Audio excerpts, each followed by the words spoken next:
So about 3 months ago, you would have seen I made a video installing VLAND rear lights or tail lights on a Mark 6 Golf TDI 2011. They're in red, but there's only one issue that we've had with these lights. Basically, as you can see here, these were brand new second-hand. Try going cheap, but go cheap, you buy again most of the time. So unfortunately, that didn't work out. We also noticed another thing as well, which you can see just here when we're installing them on the day. I never noticed this when we took them off the old car, but they have a slight chip, and I'm pretty sure there's a little hole there. I don't know if you can see on camera, but I think that's where all the water's going in. And the red just doesn't seem to pop off on the rose gold. Obviously it's quite a different colour, the rose gold, to what you normally get. It's a vinyl wrap, as you probably already know, but 3 months ain't good, so we've decided to buy a brand new set, but this time it's in blacked out inserts and a clear lens on the outside, so it's all stealthed out like a murder look basically, and here they are.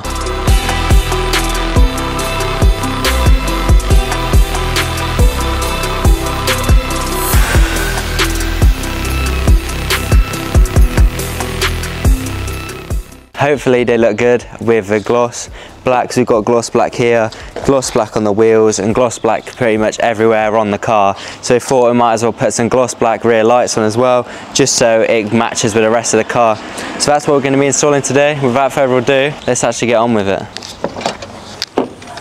So it's going to be the same again. If you didn't see the previous video, we're just going to be taking off this plastic bit of the boot here and pull this back, and as you can see there's some wires in there. You need to turn that anti-clockwise to take this out, and then obviously there'll be a wire that goes up through from this light. Under here, as you can see, the wires didn't go through there. They did on that side, but I think this one was quite tight, so we just left them out because we're thinking about replacing them anyway. So they've gone through there, then they go up here, and as you can see they got to there. It's got the same box on this one. As you would have seen in the previous video, whoever had them installed previously done an absolute bodge job with it. It had Wagos and all these different wire connectors, and for like the last 3 months she's not even had reverse because for some reason it comes on as a fog light. Don't know what they've done there, but these are nicely how they should be, plug and play, which is so much easier than messing around with the other ones. And it has all the parts it needs on it, like this little foam block here. That is the body of the car's bit of light. This is the boot part of the light, the little mini one here. And as you can see, plug and play again with the transmitter there, and another foam block which is stuck down nicely. Let me know what you think. Do you prefer the clear lenses or the red lenses on cars nowadays? Let me know down below in the comments. So when you pull this carpet back, you'll see it's got this plug and play adapter here. Just unplug that. That's about the only plug and play that's actually on this car.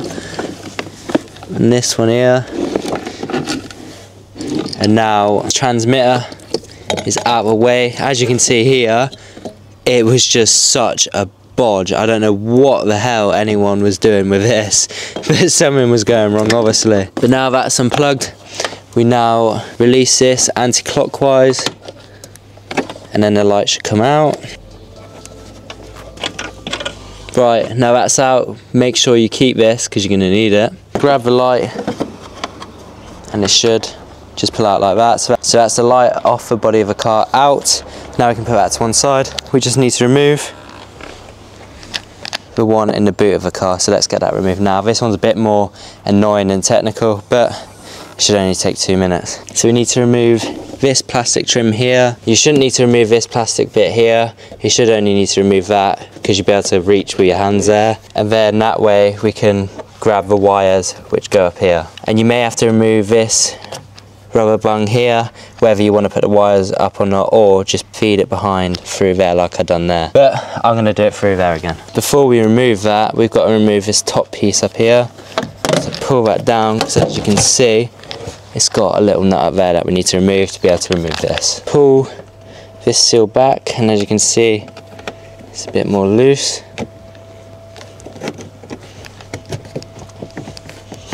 All you need is a 10mm socket, and then just release it now. and it falls off just like that, and you'll be left with that thread there. And now this can pull down, and as you can see, you can pull this towards me. You don't have to fully take it off. You can if you want, but that's just more work for yourself. I don't know what yours will actually look like because mine's been bodged here with tape, so I just need to remove that tape. Then these wires can fall out freely, and then that will be disconnected, and I won't have to worry about that anymore. So I've just disconnected them from each other, and now pull them down, and that is that released. That can go in the bin now because it's useless. You need to remove that little bung there so that these wires can actually come out. Once you've done that, remove that bung, remove this trim, and then we can get up to here then. The best tool to remove this is one like this. You literally can just get it underneath the thing, and it just pops it up like that. And now the wires can pull through. And then you just do the same with this top one up there.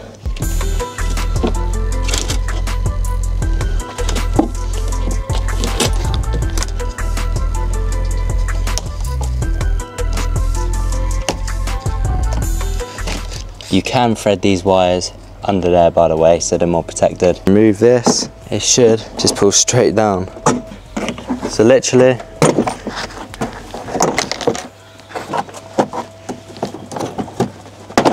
it's now removed, and we can now focus on all the back now. So you can see that's where I put the old transmitter up there. So I can just pull that down now. You do want to clean the area where you want to put it back up before you stick the new ones down, just so they actually stick properly. And I'm going to disconnect it here so that I can actually pull this out. I'm going to remove this plug and play bit here, and this wire here, like that, and remove this one here. I'm going to remove these.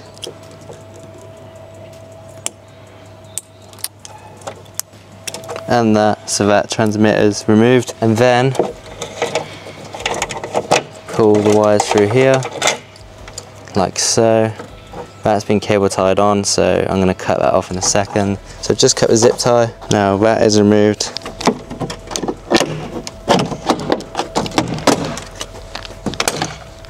What I'm going to do to make life a bit easier is just pull them through there, and I'm going to cut these zip ties and just replace them.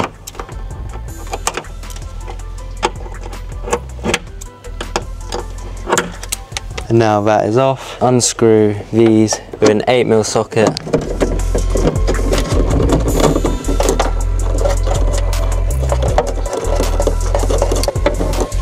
Which is this washer, nut or bolt here. Put that to the side because you're going to need that as well. And the same again with the last one.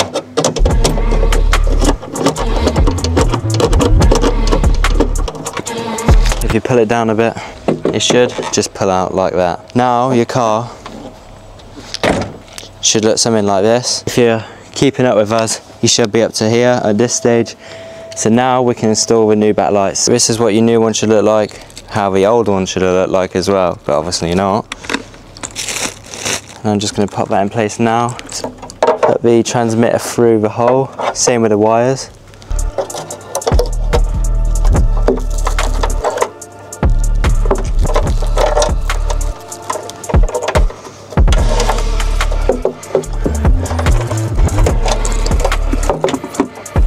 And then you want to get the screws lined up so they fall in place like that. Make sure all the wires are through and not trapped so they don't break. Then the first thing I advise you to do is either stick your transmitter on first, or to be safer, screw these back on whilst holding the top of the light as well, and screwing on at the same time so that the light doesn't fall out when you're pushing against it. Tying him up. Same again on the other side.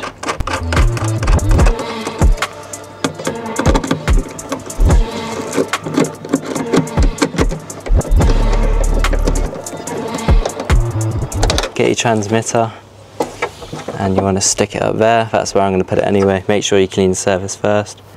Peel off the tape.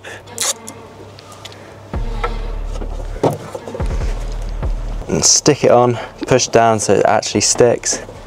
you want to get the OEM boot wire with the new plug and play switch and plug them in together like that. This wire up here will connect into there, but before we do that, we want to install this one on the body of the car. First thing I'm going to do is disconnect this box because it ain't going to fit through that hole there. So all you do, push that down, unplug it. So that is now disconnected for a minute. Now I'm going to put the wire through here.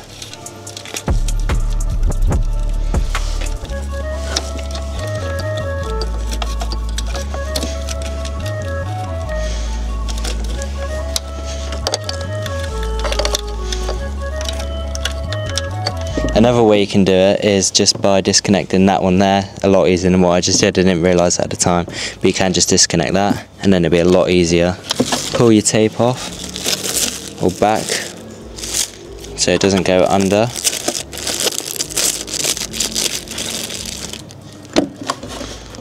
Make sure that block is actually stuck down properly. Make sure that groove there goes into that slot there, which is meant to.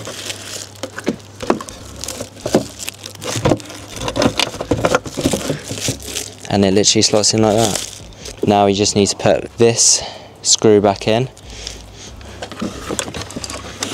Put it back in the same place where that little hole is below the little square where the wires are going through.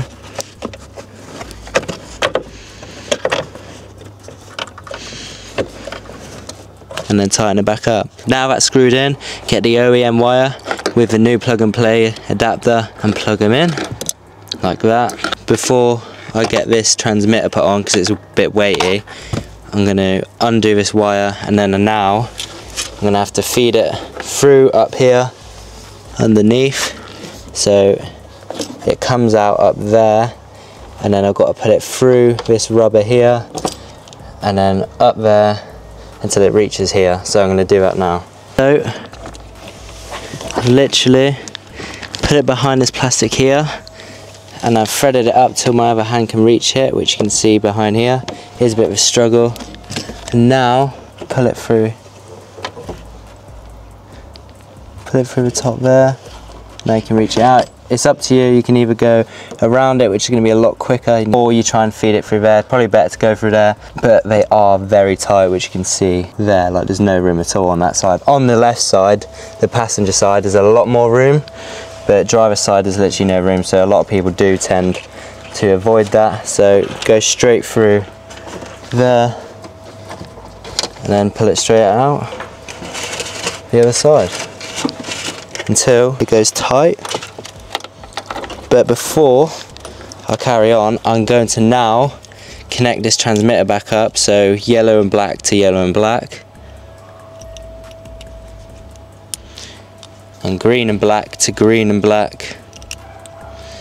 Then you want to try and find a safe place, probably down there, to stick the transmitter to, and then once you've done that, you can actually plug in the wire to the other light, and then both lights work together. Then you want to tuck the wire behind there, zip tie them as well so it's all stuck in place, so it's not hitting around. All the extra wire you want pulled tight down, whatever's left, so that it's not just hanging, but enough just so it's got enough to move around, so it's not really tight with loads of tension so it pulls out of place or breaks. And then the rest of the wire you can just tie up together or just let loose down there, and then have your transmitter stuck to the body of the car. And that is the light done then. Remove the 3M tape on here, like so, and then I'm going to stick it to this part of the car, push it down in place. Now that is in the right position. Make sure it's all connected right. Plonk the wires down there, push your carpet back in. Now that's all covered back up, and all you got to do up here is zip tie these back down like I said, push these back in place.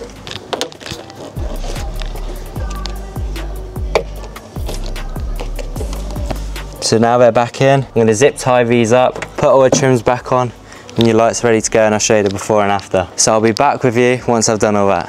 I'm now going to install these, which also come just to make that look finished off. So you literally get these hooks under there and hook them onto those there.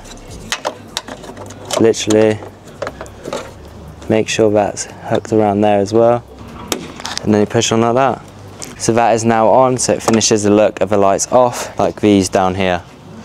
We can remove this. And here is the before in red, and here is the after. And obviously they do look very similar on camera, but obviously you can tell the red there, and you can tell that the others are a lot darker. And they do match with the spoiler now, which I do like. So I think this is a win. Let me know what you think. Do you prefer the red or do you prefer the black? That's been disconnected, but you can see on the new ones they are working in sequential. This is what I mean with the reverse. It's only on one side and it lights up red. So that should be the fog light, not that. So that is the VLAND black style rear lights installed this time rather than the red ones. Let me know what you prefer in the comments. Either put red or put black in the comment section so I know which ones you prefer. But that is how you install them. Hope you enjoyed the video, and I'll see you all in the next one. Comment down below what video ideas you want to see in the next video, and I'll try my best to make it happen. Don't forget to like and subscribe for more.